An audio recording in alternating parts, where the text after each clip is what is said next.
I'm Jacob Krueger, and this is the Write Your Screenplay Podcast. This episode, we are going to be talking about Ari Aster's powder keg of a film, Eddington. Eddington is an update of Rambo, First Blood. Like Eddington, First Blood is a modern Western. What I mean by that is even though First Blood is set in 1981, just like Eddington is set in 2020, it uses the conventions of a Western and the small town where two men are standing off and there ain't enough room in the town for both of them. In Rambo, we have a standoff between a traumatized Vietnam vet, a once decorated Green Beret who's now drifting houseless through America, and a local cop, Brian Dennehy, who just wants to protect his town from this negative influence, or for what he sees as a negative influence. John Rambo gets treated like human garbage, and before long, he has exploded into an aria of violence as he gets pushed beyond what his traumatized mind can bear, and finally ends up taking down the whole town. And the whole thing comes together in a really powerful monologue where we realize that this violent breakdown is not about a good man gone bad. This violent breakdown is about how badly his country has failed him. In Eddington, we're going to follow a traumatized sheriff who perceives wrongs being done to him, even though it's debatable if he has been wronged at all. We are watching the conspiracy theory of his worldview, the simple search for a bad guy to blame. And we're not just watching that through his character, we are watching it through every single character in the film. Every character is living in their own iPhone-based reality, a lot like us. We are going to watch how his perceptions push him beyond what his traumatized mind can bear, until his beliefs about the world explode into an aria of violence that are going to destroy his entire town and expose just how badly his country has failed him. Now, not everybody has liked Eddington. In fact, if you look at the critical response to Eddington, it has ranged from people who are upset that it's too woke, to people who are upset that it's not woke enough, to people asking for moral clarity, people saying that it's a total mess. A lot of people have real problems with the final act, saying it doesn't seem believable. And on the other hand, you have equally vehement people saying, this is what it felt like for me going through COVID. There's a really wonderful little quote right around the middle of the film, around 56 minutes in.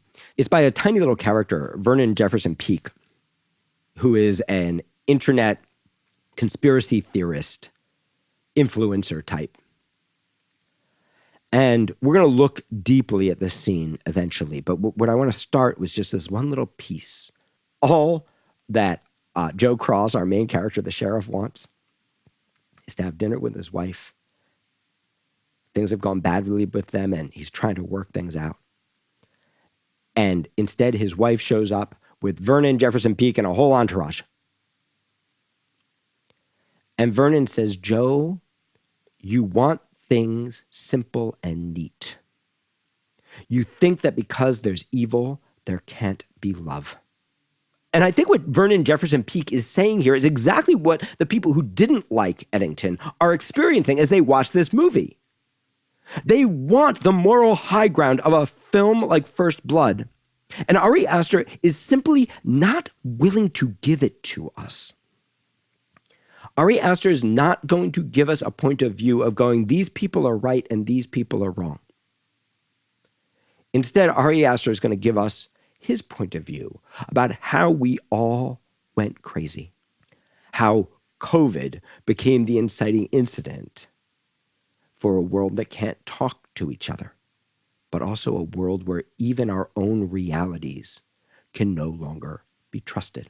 This is a master filmmaker basically giving you a master class on how to write complicated characters, how to avoid getting up on your soapbox and actually bring other people to the party. And in a way, Eddington, yes, is a movie that can piss off literally everyone in America And on the other hand, Eddington's also a movie in which we can all hopefully see ourselves. For this and many other reasons, whether you loved or hated Eddington, you can learn from it. Now, speaking of the COVID era and how it shaped us, as many of you know, prior to COVID, we had a physical location in New York City where our students gathered every single day, making art, doing stuff together. And with the pandemic, we had to take everything online. And that served our students in wonderful ways. It's great to be able to join our classes from anywhere in the world, to be able to get mentorship from anywhere in the world. But we missed you all. And so we are doing our first live class in 6 years. It's going to be the weekend of January 10th and 11th. There's also going to be a drink mixer on January 9th, Friday night. That's optional. That's just a place to connect and make friends. We're all going to be descending on Los Angeles, California, Hollywood, and Vine. It's going to be taught by me and Stephen Bagatorian, one of our finest mentors. You all know me, but if you don't know Stephen's students have had some of the hottest spec script sales in Hollywood over the last couple of years. We're going to be showing you the techniques that our students have used to have the kind of success that you've read about, and how to apply those concepts to your own writing, but not just from the craft point of view, not just a bunch of tools, but also from the voice point of view. The part that needs to look at your writing with a critical eye, and the part that needs to get in flow and connect to what's inside of you, beat by beat, moment by moment. It's going to be an incredible experience, so come check it out. You can find out more about that at writeyourscreenplay.com. Okay, so in our exploration of Eddington, I actually want to start with the very first image. As we come into Eddington, you may notice that what we're watching is a homeless man's feet as he is walking into town. If you remember Rambo First Blood, you will notice that this is a riff on that image. Lodge, this houseless man, is going to be John Rambo as Brian Dennehy's character sees him, a deranged, raving madman drooling his way into town. And the image is terrifying. It looks like an image from an Ari Aster movie, right? It feels like horror. And we have this really weird, haunting monologue where the character keeps bleating like a goat. A kind of hankering to, like, there's something devilish about this character. Now, we have no idea what this character is talking about. All we know is that he is raving. But as he walks, we notice that he's carrying something. He's carrying a dead pigeon. We're going to pass a sign for a proposed hyperscale data center development. Solid gold magic carp. Now, this image is where we're going to start and where we're going to end Eddington. This is the one thing that Ari Aster is going to give to us simply. In fact, Ari Aster has even said, to paraphrase, Eddington is a story about the building of a data center. We linger on this sign. As Lodge continues to rant, he throws the dead pigeon at the sign. Now, I wanted to start here because despite the wonderful homage, the lesson I actually want you to take is that pigeon. We have seen a lot of deranged houseless people in movies. The brilliant choice is to keep looking a little closer till you notice he's carrying a dead pigeon. And once you notice he's carrying the dead pigeon, he can do something with the dead pigeon. In this case, he throws the pigeon at the sign. What this has done is it has connected the sign to the character. Now, Lodge is going to end up becoming a tiny little character in this piece, but we don't know that yet. Lodge is the first character we meet. He introduces us to the terrifying world in which this film is going to take place. And he's the one we're invested in right now. We can feel his hatred being directed at this thing. See, in lesser hands, this is a still static image that's expositional. Oh, they're going to be building some kind of data center and it must be important. In general, anything in your movie that is still, you want to ask yourself, could I add movement? In general, any image in your film that you feel like you've seen before, you want to ask yourself, hey, could I look a little bit more closely? And in fact, you want to keep looking until you see something that you haven't seen before. These are those little things that elevate your script. We're going to finally follow Lodge up to the top of a hill, where this hill is going to be very important at the end of the movie when all the fireworks happen and our Rambo-style shootout happens. And then we are going to watch Lodge descend down from the hill into the little town with these words, and all the pigs will listen when it's too late. This is another little trick. If you take your theme and you put it, especially early, and you put it into the mouth of an important character, it's very easy for the audience to feel like you're kind of waving your finger at them and telling them, I told you so, this is how you should think. But if you take your theme, your beliefs, and you put them into the mouths of complicated, flawed, or in this case, crazy characters, that little spoonful of sugar helps the medicine go down. It helps you get your ideas into your movie in a way that the audience doesn't put their guard up. This is a movie about how our inability to share reality has created a violence, metaphorical or literal, in our society. And this opening sequence is basically saying, hey, y'all, while you're all focused on this, there's this other thing happening in the background. And you're not going to listen till it's too late. Now, you may agree with that point of view or you may disagree with that point of view. But this is what Ari Aster wants you to look at. Okay. So we watch Lodge descend down into the town. This does not seem like it's good. He is the walking embodiment of both the devil and insanity. And just at that moment, the title comes up and tells us it's late May 2020, and we get it. This is our introduction to Joe Cross, Joaquin Phoenix's sheriff. He is watching some influencer on TikTok talk about how to convince your husband or wife to have a baby in 5 steps. And she's specifically talking about what to do if you're ready to have a baby and your spouse is not. Now, we haven't yet met Joe's spouse, but do you see how right away we are locked into both what Joe really wants and the obstacle that his wife is not ready?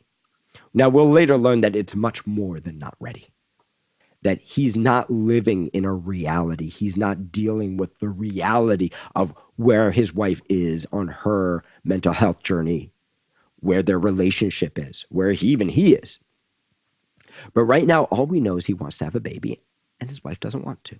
This is also part of the world of the film, right? That this is a movie about screens. In fact, until all the violence erupts at the very end, we're going to see everything through screens. In fact, even our first image of Joe is not a direct image of him. It's a tilt up to the mirror where we're seeing his reflection. He's in his cop car, listening to his influencer, giant picture of his wife on his computer, and another cop car pulls up, and in it are 2 Native American cops, and we find out he's on their reservation.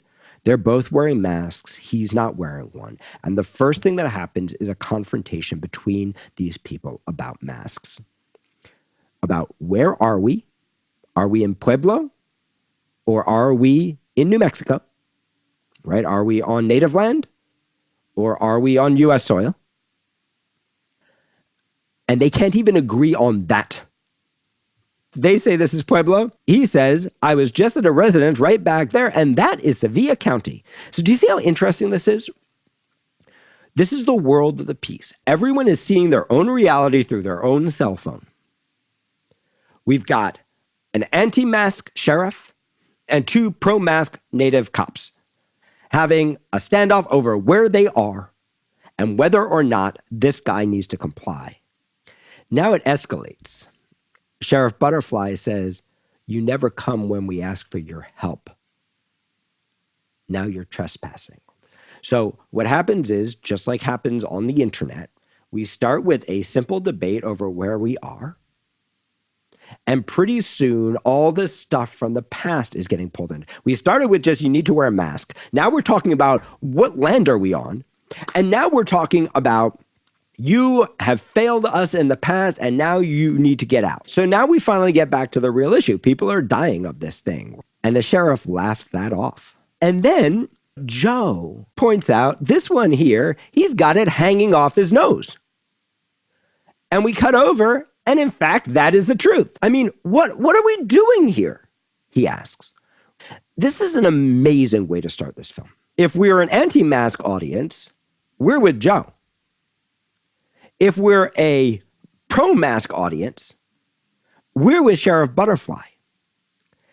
But then a really interesting thing happens that complicates it, which is, we've all seen this. The person who wears the mask, but not in an effective way. The performative aspect of this time, performative mask wearing, performative advocacy, performative allyship, that's all going to be brought into the movie, and it's all being established here in this very first scene.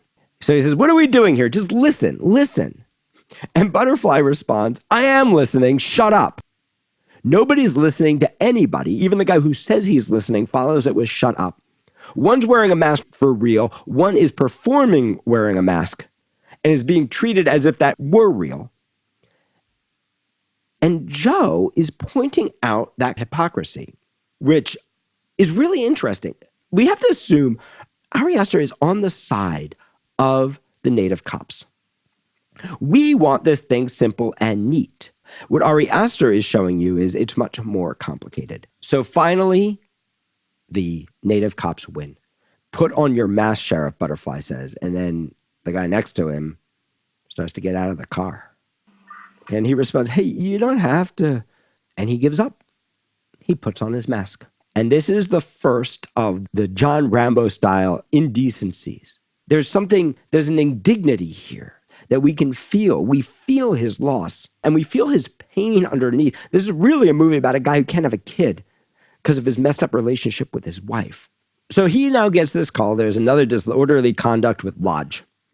So now he's got to go to this bar and deal with what we're going to find out Lodge is the homeless man from the beginning. So the sheriff takes off his mask, agrees to go deal with this homeless guy, and then finds out it's at the mayor's. Now, we don't know what that means yet, but we're about to. So we meet Mike now, who's on the other side of the CB. Mike is the black cop who's going to become very important in this piece, especially as Black Lives Matter starts to erupt in this little town. Mike is talking to Joe on the CB, and Joe goes, what does that mean? It's at the mayor's. It is at his house, it is at his office, it is at his bar. And it turns out it's at his bar. And we can see that Mike is trying to get somebody named Tooley, some other deputy, to deal with this. We don't know why, right? And this builds a little bit of mystery. And of course, as he leaves, he drives past another data center sign. So he goes down to the bar. He goes past two kids. One is the mayor's son. The other is the mayor's son's best friend. These two characters are going to be very important later as Black Lives Matter happens. So at the center of the Black Lives Matter uprising in this little tiny 2,000 people town is a young girl who used to date Mike the cop. Now, whether they actually dated or just she thinks they dated, whether he was actually into her or she just had a crush on him, we will never find out. But we know that she is two things. She is an activist and she is trying to make him jealous. And we know that these two age-appropriate boys are interested in her. Neither of these boys have any interest in actual Black Lives Matter or activism in general, but they're both interested in her. And so we get to watch more of this performative allyship as these two boys try to become a part of a movement that they don't care about in order to impress a girl who actually does care. So you're starting to see a pattern here. Everyone is so in their own reality that there is actually no real interconnection happening in this film. We notice the houseless man is ranting outside. Inside, Ted is talking to some muckety-mucks about a data center. So just like Joe got locked into his want, we're starting with Ted, and what's his want? His want is to get his constituents to vote for this data center. Joe's standing outside, Ted's masked, Joe's not. And now we get to watch Joe's level of passive aggression. What is the problem? Joe says. Ted just points to the raving vagrant outside his bar. And Joe says, well, he's outside. Ted explains, I had to lock the door to keep him out. And then Joe says, I can't understand you.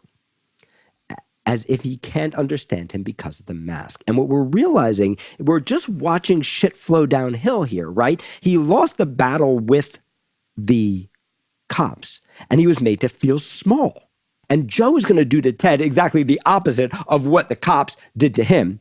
They made him put his mask on. He's going to make Ted take his mask off. At which point, Joe's going to give him more crap. Ted says he's blocking the entrance. They can't even agree on what the entrance is.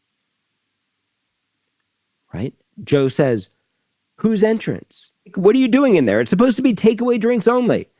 Ted responds, it's town council members. This is essential business. What really needs to be happening right now is a conversation about what do we do with this potentially dangerous person who is ranting and banging on the door.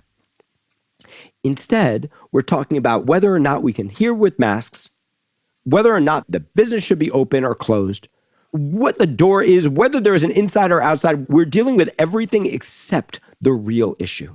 Joe says, you can't just call essential business whatever you want. And Ted says, it's a city council meeting. Seems like Joe's in the right, except he says, wherever people congregate is a city council meeting. And so now we're starting to realize that just like with the native cops, there's more complexity going on here too with these elected officials, right? That they are also living outside the rules, right? They are also bending the rules for themselves in a way that they don't want other people bending the rules, right? This is the world of the piece. The concept I want you to take from this. Number one, what does your character want? Number two, what's driving underneath that want? Number three, whatever you believe, that's what you need to be poking at.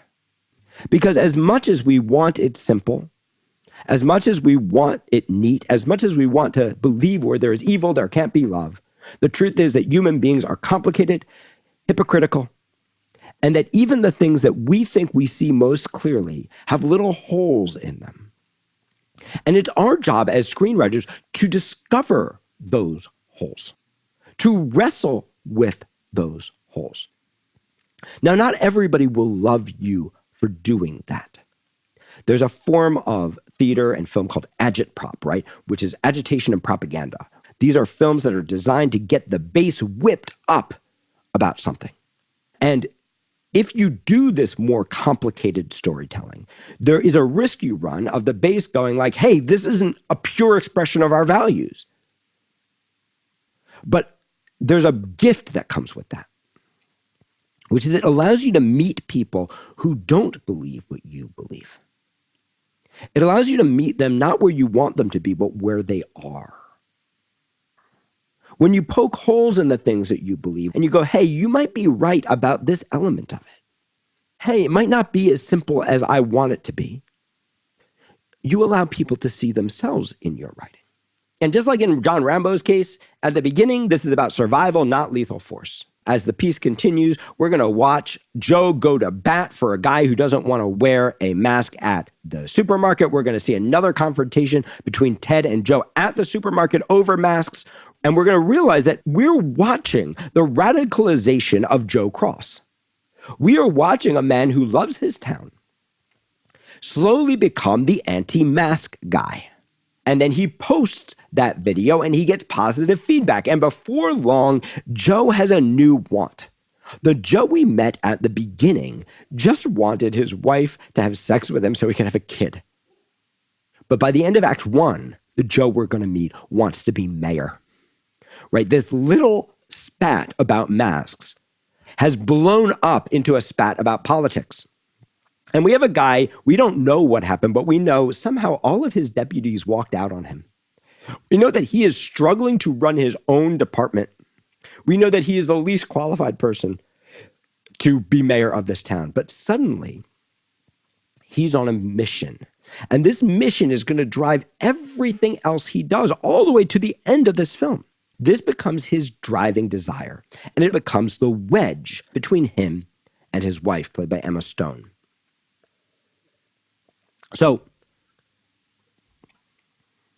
Joe's home situation is not good. When we follow him home, we're going to learn that his wife is far, far, far from being ready to have a baby. She's been struggling with her mental health for quite some time, and she struggles to even allow him to touch her. She loves him, and he loves her, but she's not well, and she is far from ready to be a mother. He is stuck living with her and her conspiracy theorist mom, his mother-in-law, who is up in their business, trying to draw him and his wife into these conspiracy theories and driving them absolutely crazy. And he's trapped because of COVID. And this is the way the movie works. Joe just keeps losing and losing and losing. Nothing works out for Joe. So his wife is now angry because he has decided to become mayor. And she's got a past that is problematic, that she knows people are going to talk about it. She's going to get drawn through the mud. It's going to be no good for her. And he did it without talking to her. And he begs her, just have dinner with me. If you want me to drop out, I will drop out.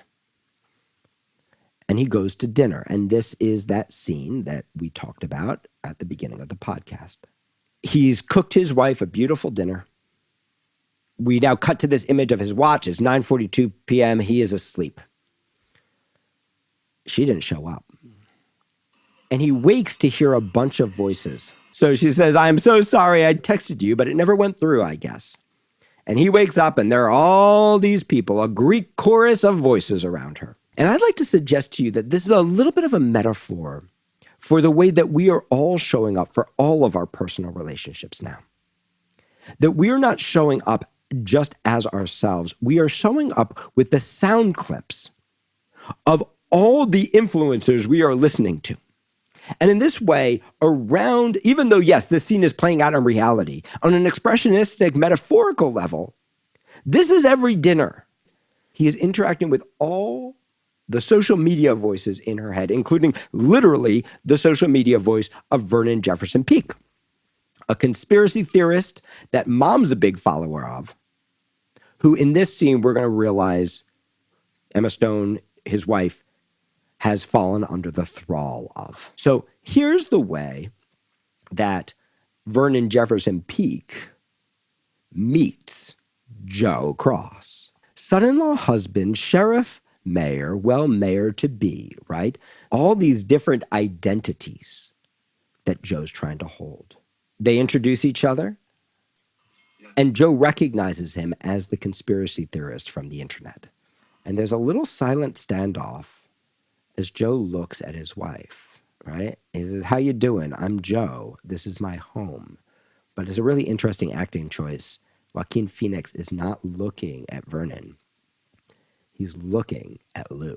Now he gets introduced to Nicolette and Will, some random hangers-on. Hungry? Dawn, mother-in-law, says, are you kids hungry? How much did you make? And Joe, this is a wonderful example of subtext. How much did you make? Well, enough for two. Well, enough for two, right? What Joe's saying is, underneath is, I wanted this just to be me and my wife. But no one's taking that seriously. Now, watch what's coming. That's too bad. Dawn criticizes him, as always. It's cold. That's too bad, right? As if it's his fault that the food is cold for the meal that his wife didn't show up for. Please sit down. Vernon sits down, and Joe says, please sit down, right? So this is another little indignity. He's been forced to invite them all to his dinner. Well, where y'all coming from? A potluck with no food. So where are y'all coming from? A potluck with no food. What a weird line. What's a potluck with no food? I would suggest that this is another little example of Ari Aster saying, like, this is the internet. The internet is a potluck with no food. Well, can I offer you something? Some Oh, no, we're stuffed. So now Joe says, can I offer you something, anything? And Vernon says, we're stuffed, right? And this is Ari Aster showing you one of two things. Either that all of this is baloney, right? Or kind of highlighting that there's something important about that, a potluck with no food line, right? That it's not a literal line. Vernon decides he wants to go inside, where he looks at Lou's art and compliments Lou in the same way that he did Joe. Lou says it's just a hobby, just like Joe said, hey, you will see what happens. That one must be new, Dawn says. Oh, it's been there for a month. This is, once again, no one can agree on any piece of reality here. And Vernon says, God is speaking through you, right?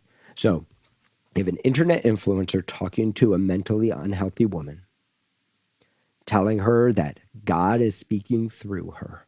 It's the same game of escalation that he did with Identity of Joe, but now we're getting even bigger. And then Vernon goes to look at a picture on the wall. It's a picture of Lou's dad. That's Lou's father, the original sheriff. That's Lou's father, the original sheriff, says Dawn, right? We know that Dawn holds this man in great esteem and feels like Joe is not filling this man's shoes. He passed away 7 years ago. He passed away 7 years ago. You were with him, she says to Joe. His heart just stopped in his chest, apparently. Do you see this is even another like little conspiracy theory thing, right? Apparently. Who knows if he could have actually made it, she says.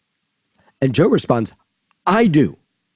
Right? So do you see that we're having the same kind of debate over like, what is reality? We have all these different levels of conspiracy theory happening, from Joe's lack of belief that COVID is real, to Vernon's belief that God is speaking through Lou, to Dawn's belief that you can't trust Joe about what really happened to her husband. When my dad died, my brain completely reset. He was a civil engineer in D.C. working for me.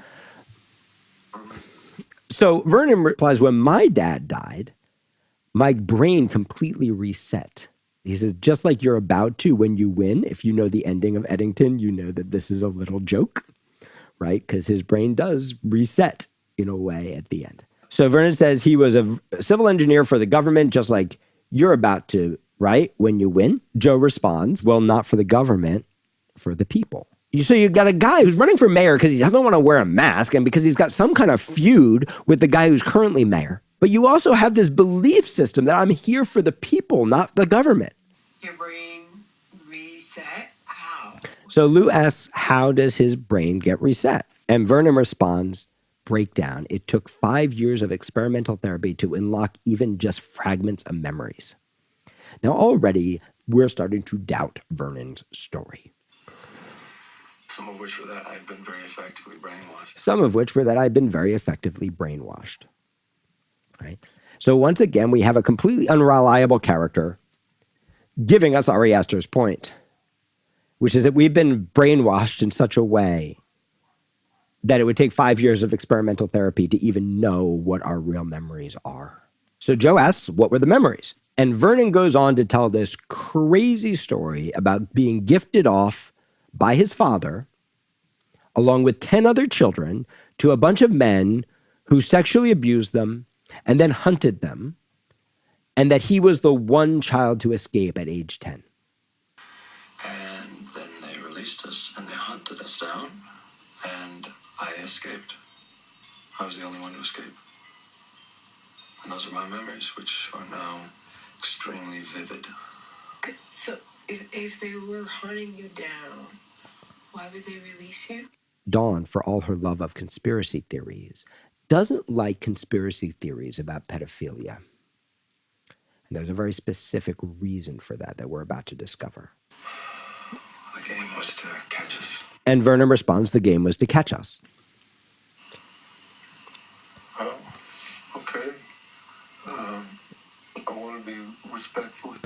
So Joe's not buying this. We can't agree on reality, but he's trying to be respectful. I want to be respectful here. But I don't understand. I mean, But I just don't understand. I mean, who did this? And you were the only one to escape? You say you were a child, right? So he's just trying to poke at the reality of this. And Vernon replies, not by going like, hey, reasonable question, but by saying your question is to make me feel shame. So to make the person questioning the very far-fetched story into the bad guy. I didn't escape on my own. I couldn't have. Now he explains it. I didn't escape on my own. I couldn't have.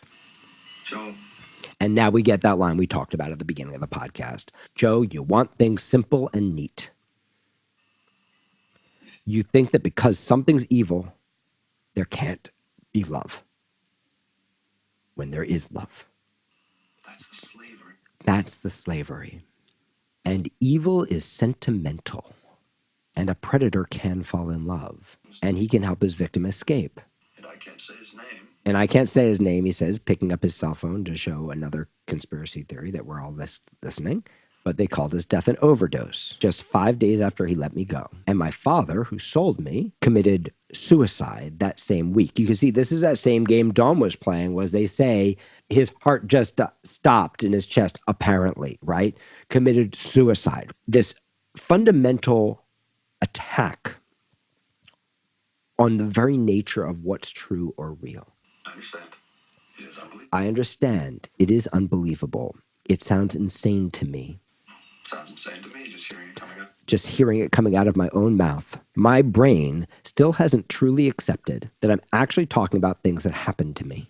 Now, this is a really important line. I want you to remember it. My brain still hasn't truly accepted that I'm actually talking about things that happened to me.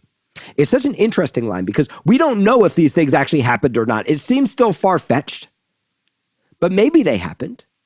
And who are we to tell Vernon what his memories are or aren't? But once again, we're in this complicated place where even Vernon is saying, I am struggling to accept that the truth is the truth, even though I expect you to accept that it is. It's going to be very important when we get to that final action sequence at the very end of the movie where things get really weird. Because I believe this line is setting up the idea that in this movie, what is real is going to start to shimmer, not just as different people live in their different realities, but even as the film presents itself. And we're going to talk about how. Yes, it is hard to believe. So Joe still doesn't buy it, and he's trying to be respectful. He says, yes, it is hard to believe. And then he just starts laughing. I mean, I'm sorry. I cannot imagine. I cannot imagine. You can imagine. And bang, here we get Lou. You can imagine. You know it. And this is the first time he realizes that Lou is bought fully into this story. And now we're going to get Lou's point of view. And this is an amazing scene because we're going to get so much subtext out of Lou. We don't know what actually happened to Lou. We just know that she's been dealing with mental health issues her whole life and that her mom's had even bigger mental health issues her whole life. We know that Joe wants to have a baby and that Lou, as much as she loves him, struggles to be touched. And we know that some stuff happened that Lou does not want getting out, that will get out if Joe continues this mayor campaign. You know it. It's easier to not get. Vernon says something really interesting. It's easier to not get it. To which Lou responds, It's evil. it's evil. Now, this may be my favorite line in the whole scene. Look at the subtext here. Your father was sentimental. What does that mean? That seems like a sweet thing to say. But if you look earlier, you want things simple and neat. You think that because something's evil, there can't be love. When there is love, that's the slavery.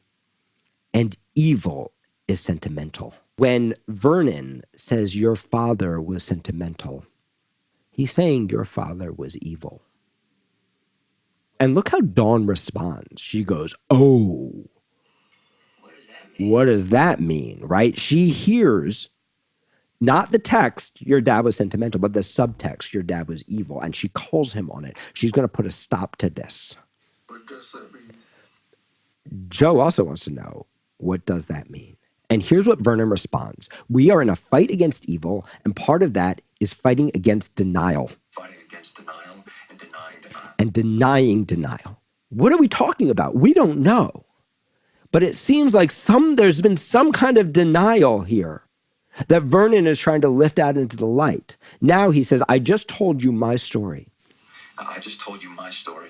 Will and Nicolette helped each other escape a 10 by 10 foot cellar. Will and Nicolette helped each other escape a 10 by 10 foot cellar when they were preteens. Okay, there's some crazy shit with these two randoms as well. He's basically saying these things happen. The testimony is under review by the International Common Law Court of Justice. Evil. And Lou pronounces again, evil. You want to know a society, she says, you look at what it does to its children. Now, she's about to, in this monologue, start quoting like an internet meme. But underneath the text, there's a subtext, which is, this happened to me. And we, the audience, are put in this extraordinary position of realizing, oh my God, I think Lou was abused by her father. And I think Dawn's in denial and trying to stop that from coming out. And I think that Joe is realizing this at the same time we are. Now, there's another interesting thing about if you want to know a society, you look at what it does to its children. Because at the end, the Jimmy character, the kid who has no activism in him whatsoever, but just wants to be with the woke girl, even though she's just using whoever she's interested in to try to make Mike jealous, right?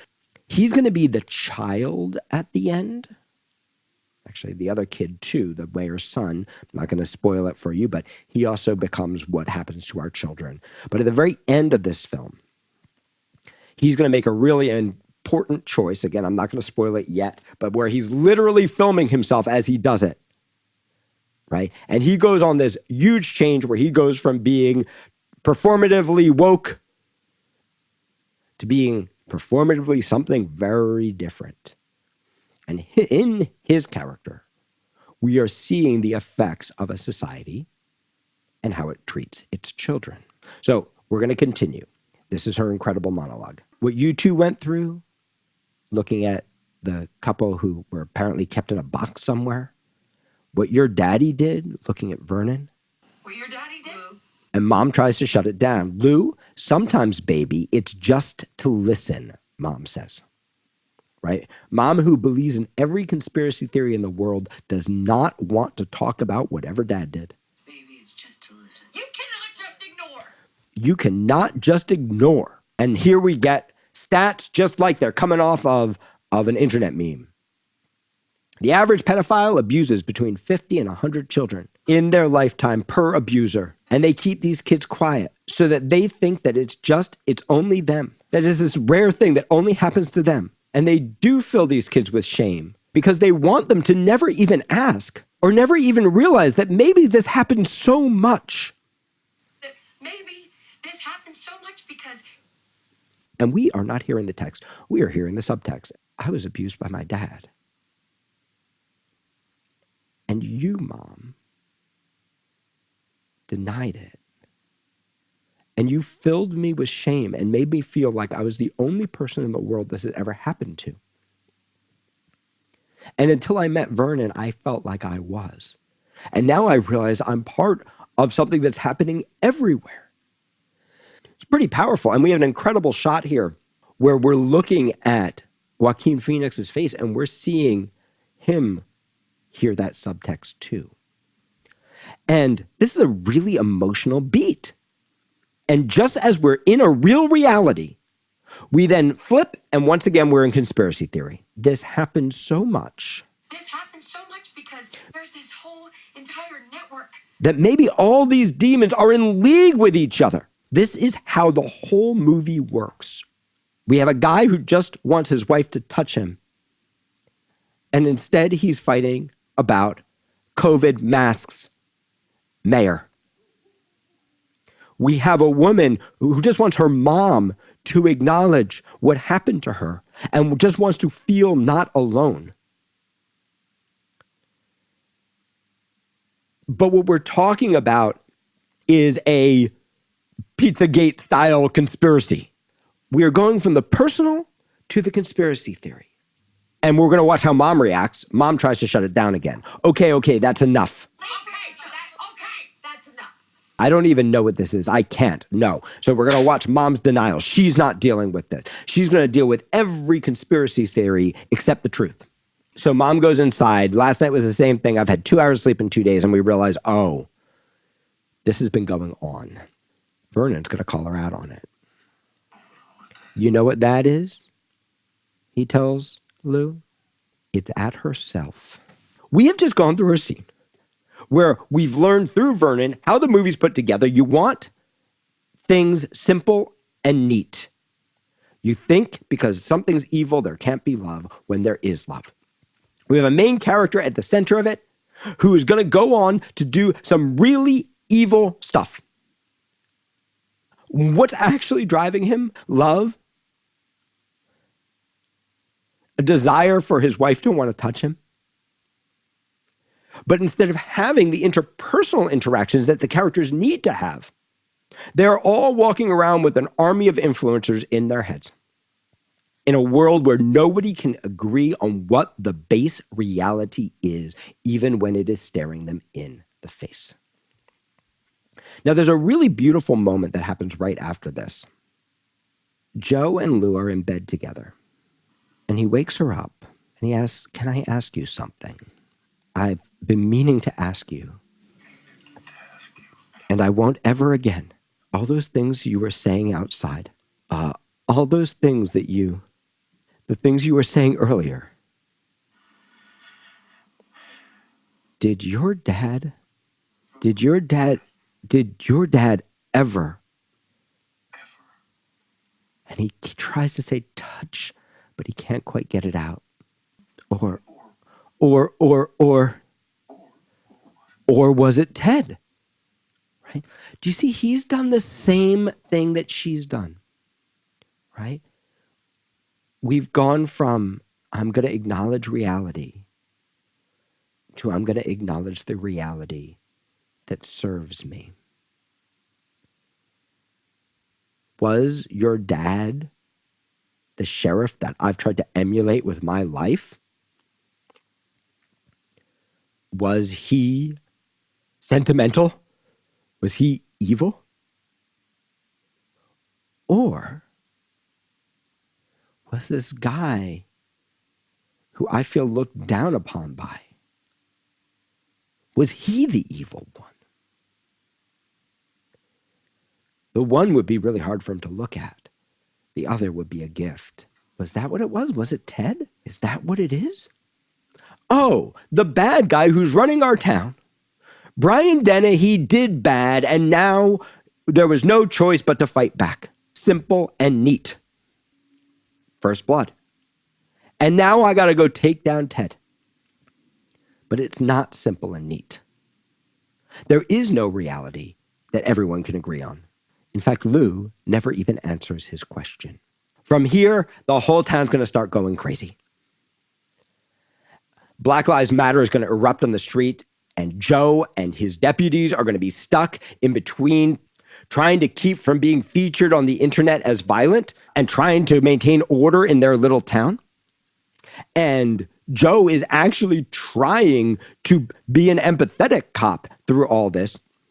But he is being framed in a very specific way on videos that makes things extra complicated. But for Joe, who's not really political, he doesn't really care about data centers, even though he's working with the anti-data center girl for votes. He doesn't really have an opinion of Black Lives Matter. He doesn't even know it's happening until it erupts in his streets. For Joe, the only thing that actually matters is that he's supposed to give his big speech tonight. And this potentially gets in the way of it. And so he finally gets to his big speech. And there's hardly anyone there. And from this point forward, there are going to be some spoilers because we're hurtling towards the explosion. What Joe does is he chooses, for lack of a reality that he knows, he chooses his own reality. He chooses the one that serves him. He chooses to believe that it was Ted. And during his speech, he makes a video in which he accused Ted of raping Lou. And this is the beginning of the end for him. Because Lou is going to not only leave him to run off with Vernon, she's also going to publish her own video in which she insists that everything that Joe said is a lie and that Ted did not rape her. Now he's lost literally everything he wanted. He's lost his opportunity to have a baby with his wife. He's lost her love for him. He's lost his chances to be mayor. And we're still not at violence yet. And then there's a frickin' noise complaint. There's a noise complaint about the mayor's house. He's having a campaign party. And the deputies know that they should probably leave this alone. But Joe decides that he's going to go take care of this. And by the time it's over, he gets publicly humiliated. Ted slaps him across the face multiple times in front of other people.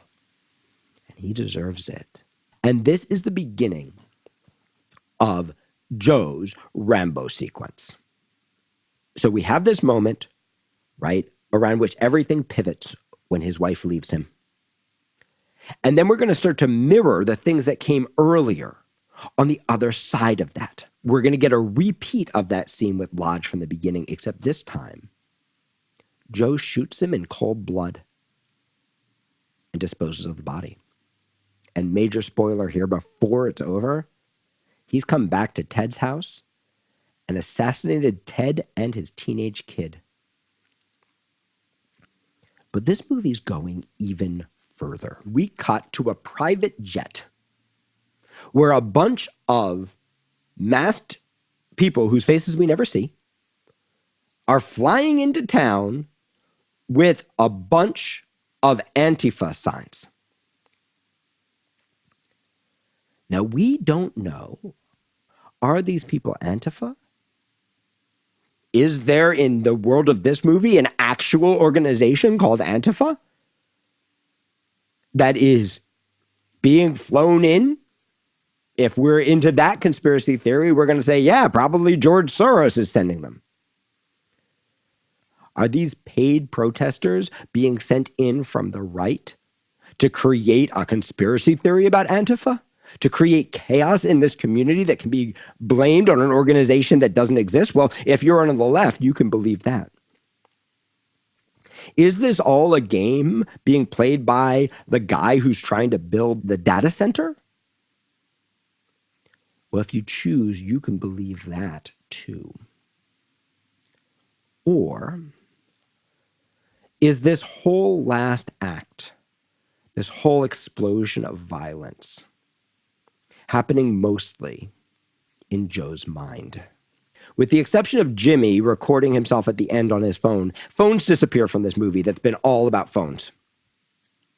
Suddenly, we are in an 80s action movie where we are just seeing the results play out of a world where no one can agree on what's true. Ari Aster has called this last sequence a Rorschach test for his audience. A test that basically says, what do you believe? And a lot of people have criticized the film because is the last sequence even believable? Does it even make sense? But what Ari Aster is actually doing is the next level of what happens when we don't agree on what is real. It becomes impossible to say what happens. There's a moment about 2 hours and 3 minutes into the movie where he returns home, having gone through a nightmare of fire and explosions and Mike being what we believe at the time is killed and his other deputy being blown up. Some kind of crazy drone thing has happened in the middle of the desert. And he goes home, guns drawn, gets his guns out of his safe, which is covered with teddy bears, sees somebody coming in the window, shouts, "Freeze," and there's Lou. And at first he doesn't recognize Lou. He says, "Put the bag down." She drops it. Rabbit. Rabbit, he says, his pet name for her. He takes off his glasses. Weeping. I knew you'd come back. And says, I knew you'd come back.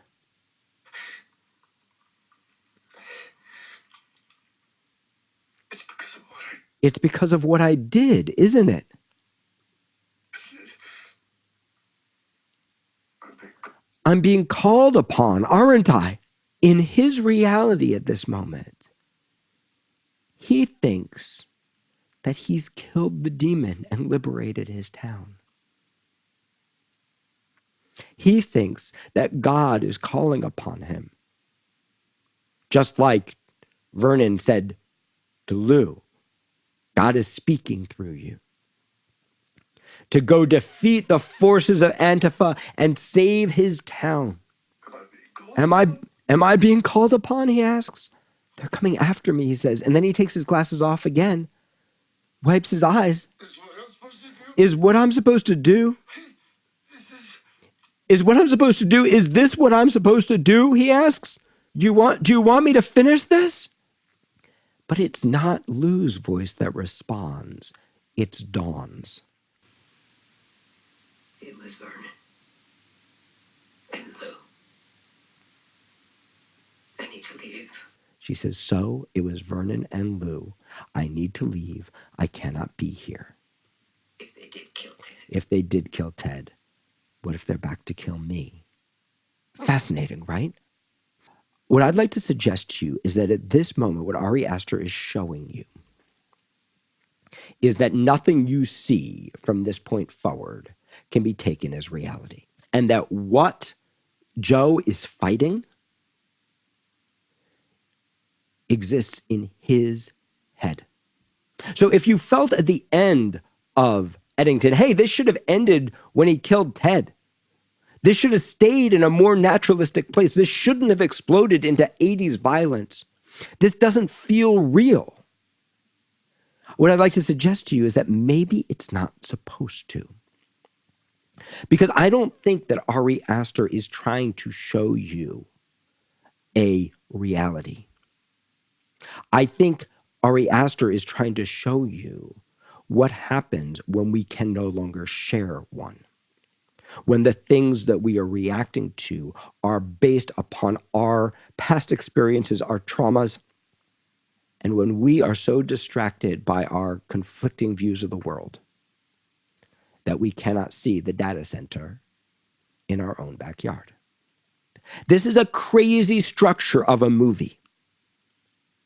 And there are choices being made that alienate some audience members who want it to be simple and neat, audience members who want it to have a clear political point of view of this is right and that is wrong, audience members who want it to feel like it's rooted in reality. The choices you need to make in your movie are not about what your audience is asking for. The choices you need to make, like the choices I showed you here in Eddington, need to grow out of your theme, need to grow out of the question that you are asking yourself, need to grow out of your own personal Rorschach test of what you want your movie to be. I hope that you've enjoyed this podcast. If you are getting a lot out of it, please follow us, review us wherever you get your podcast. And remember, January 10th and 11th in Los Angeles, California for our LA Screenwriting Intensive. I'll see you there.